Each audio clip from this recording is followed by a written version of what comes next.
Why, hello YouTube. This is BalorMage, and what we are seeing in the background is my BPL League start, I guess. BPL is a pretty damn big private league.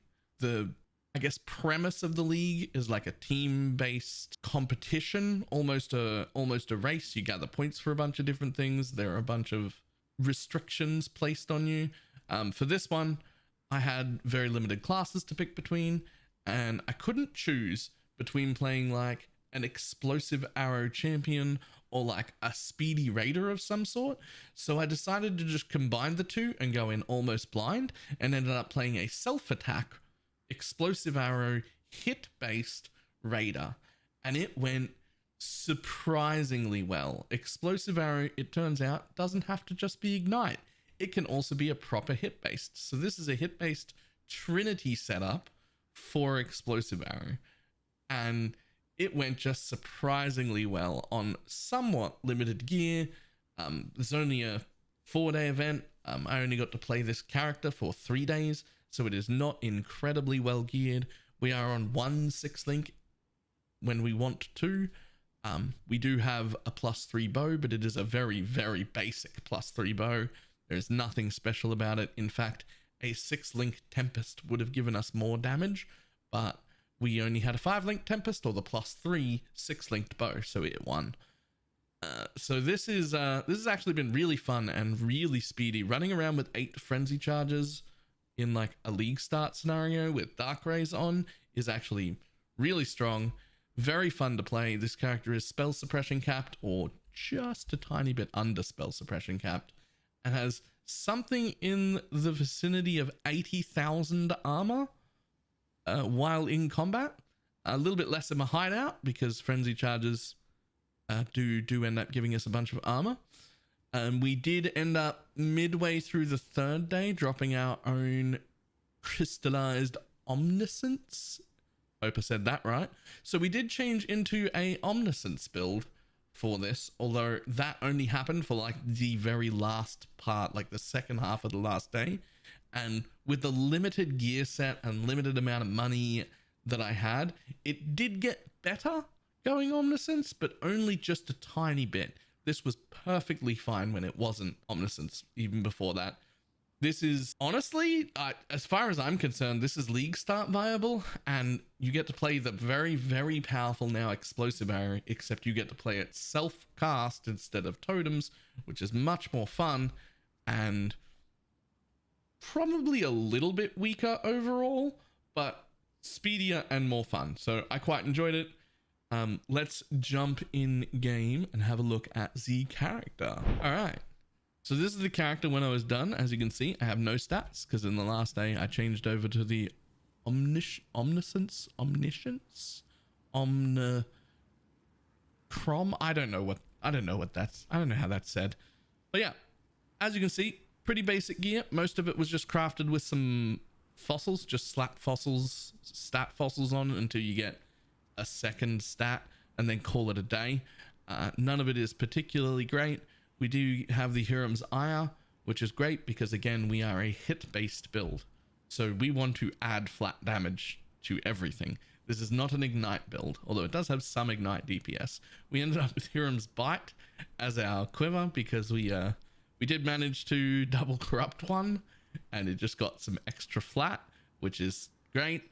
And it's got stats on it for Omni, so it's fine. We don't have any implicits on the gloves that matter. You can see we spent a few, but we didn't get anything that's relevant at all. Our rings are pretty much the same. We did craft minus mana on them, but they don't even have, well, that one doesn't have any life. This one's got 20 life. It's very, very small amounts of life. We do still have 3.5k life, which does seem a little low, but considering we don't have life on either of the rings or the amulet, or the quiver, or the boots, and then we've got crafted life here plus the hybrid, 80 here and 90 there, and nothing here either, which means we've actually got quite a decent amount of life, but it is surprisingly tanky with, you know, 80,000+ armor, and spell suppression cap has done the trick. Again, we also didn't get any decent implicits on our helmet either, because very limited amount of area. So the playstyle of this is pretty much any self-cast bow. You just run around, you fire once or twice into a pack, Mirage Archer pops up, you fire once, it blows up the whole pack, you fire once, it blows up the whole pack. When you get to a boss or something heavy, you drop these 3 totems. Now, they don't do a lot of damage on their own. In fact, they do almost no damage on their own. Their job is to up the fuse count to 20. And, well, I'll explain why. So, it's very hard to actually tell what kind of DPS you're doing in Path of Building for every explosive barrier build in existence. So the important part is, what stage of explosion do you make it to? And then how much damage do you do per explosion? And then you have to like multiply that by how many explosions you can get per second and like work it out, because Path of Building has no idea. So in a perfect situation right now with my 3 totems down, I can, if I don't have to move at all, make it to 20 stages, which will give me 3.1 million explosive. Most of the time, I'm at 18 stages, which is 2.7. So I've got 2.7 mil per explode. Those explodes on average go off about every 0.75-ish seconds. So you can work out what the DPS is from that. But again, this is very starter gear. However, if I do not drop totems, if I just run around on my own and I try and do damage without totems, I get at best 7 fuses, which if we lower all the way down to 7 without totems, you can see that my own explosions without the totems adding extra fuses only deal about 700,000 damage, which I say only. Realistically, this is only for clear. I was running around in tier 16 maps with no problem at all, still like 2 or 3 shotting, like 2 arrows, one from me and one from the Mirage Archer into a pack is still 150,000 damage. It's fine. You still just one-shot whole packs, and then you have the ability to do proper damage. It really is most of the time on 18 though. We would need a better attack speed roll here, or better gear on the tree, a cluster jewel, something to give us a little bit more attack speed so that we could comfortably hit 20 would have been really good. As you can see, with all of our frenzy charges up, we are at 87,000 armor, which is absolutely ridiculous. This is just Grace, Determination, Defiance banner, and I've taken Iron Reflexes. It's just, I see a lot of builds that have Grace, Determination, and Defiance banner, and then aren't running Iron Reflexes, and they're right here. And I honestly don't think that 50,000 evasion is that impactful when you've only got 13,000 armor. 50,000 evasion is good, but if you press the button and then have 87,000 armor, that's everything. It's so tanky. Every time the Molten Shell procs, it's a 10,000 health. We've got leech, we've got life gain on hit, we have leech from the explosions, we have leech from the initial hit. Trinity, which is what this build is. It is a Trinity build. Which one is it? This one right here. It is Trinity. Trinity is incredibly easy to get running on explosive arrow, because the explosion that happens at the end, that always counts and is almost always going to be fire. It'd be nearly impossible for that not to be fire heavy, which means I can add any kind of elemental damage to my initial hit, so long as I add the least amount of fire, because this isn't EE. So we don't need that. We've already got exposure from here, so we don't need E at all, which means we're free to add any kind of flat damage elemental that we want. The problem is it does need to be either lightning or cold high, just so that Trinity procs both. But that is pretty much handled by the chest on its own. It just, that added cold damage, that gets added to the hit and it gets added to the explosion, but it is nothing compared to the fire version of the explosion because of explosive arrow itself. But it is a lot of flat to add to the hit, so I am pretty much always cold high at the initial hit and then fire high from the explosion, and Trinity just goes up to max instantly and it stays there all the time. So that was a super interesting thing for me that worked.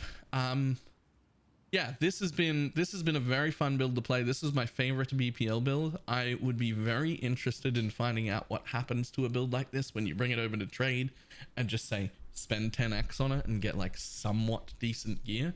My estimate is that we could double or triple even the amount of damage we're doing here, get up to 4.2k life, and probably 100,000 armor. That would feel really good. But honestly, I killed the bosses. I did end up getting on like day one, somebody was doing Uber Elder carries on my team, which got me my first stone, but then I got the other 2 stones on my own very easily. Those bosses were nothing. I basically stood and face tanked them between spell suppression cap and 90,000 armor and life leech. It was fine. It was quite easy. Super fun, very fun to play. I don't know if it's objectively as powerful as the totem ignite variants that we've seen around, you know, the champion, the elementalist, the hierophant. But it's not a totem playstyle, it's a self-attack playstyle, and that just made it more fun, is what that did. So maybe not quite as powerful objectively, but still powerful enough to do everything, and you get to attack yourself, and you get to have the green boy, Mr. Mirage Archer, around following you, and that's super fun. So very much enjoyed it. I don't know whether I would call this a build guide at this point. I will link the path of building in the description in case anyone's interested in what I did, but I'm probably going to play with this a little bit more in the trade league, see if I can fix it up to be like a really powerful build. And if I do that, there'll be another video that's an actual guide. But for now, this is what I did in BPL. It was super fun.